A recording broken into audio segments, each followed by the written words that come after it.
Kyra Alea May Gumaro po from Balanga, Bataan. And I graduated last 2019 here at Bataan National High School. And now I am a registered nurse in Bataan General Hospital and Medical Center. So, I'm Engineer Jansen Navarro, graduated last 2015 sa junior high school, Bataan National High School. So, I'm registered mechanical engineer and employed in Bataan Peninsula State University.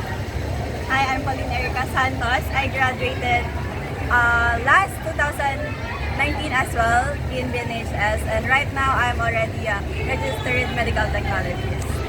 Okay, so today you were given a certificate of recognition kasi sa Culture and Art Festival ng foreign language, specifically Mandarin, you were also students, di ba?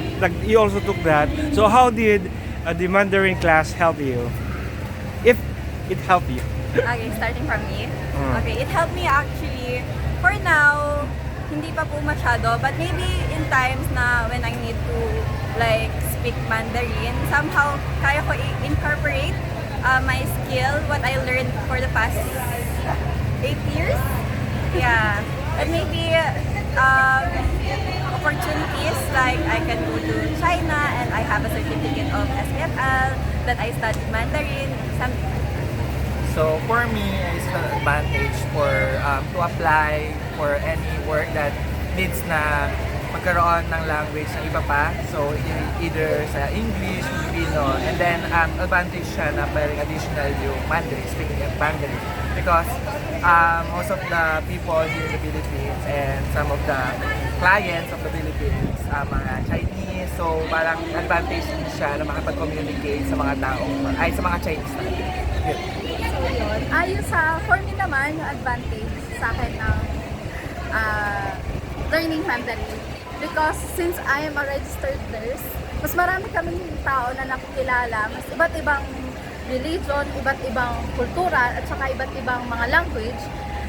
Naging isang advantage and benefit sa akin ang pagsasalita ng Mandarin because kasi nagiging confident ako once na may makilala man akong Chinese. Like for example, nung RLE duty kami sa Cardinal, there's a lot of other people doon na iba-iba'y lahi.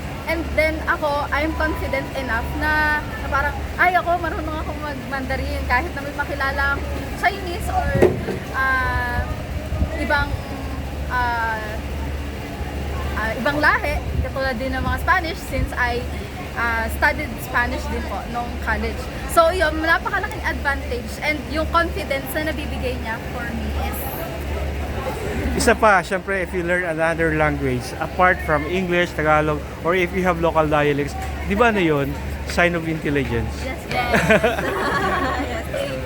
Okay, would you encourage others to study Mandarin too?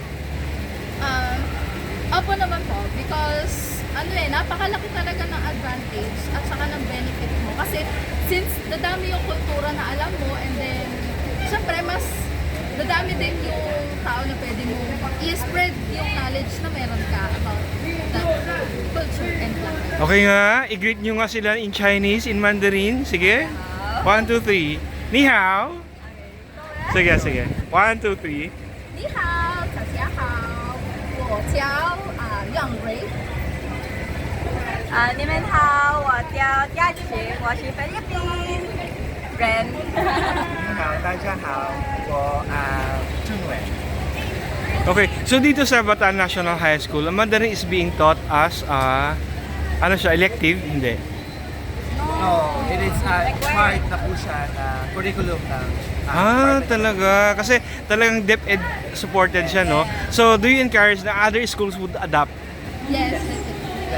Actually po, kami po yung first batch. Kayo pala yun! And congratulations!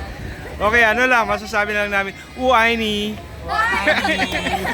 Okay, thank you! Thank you po!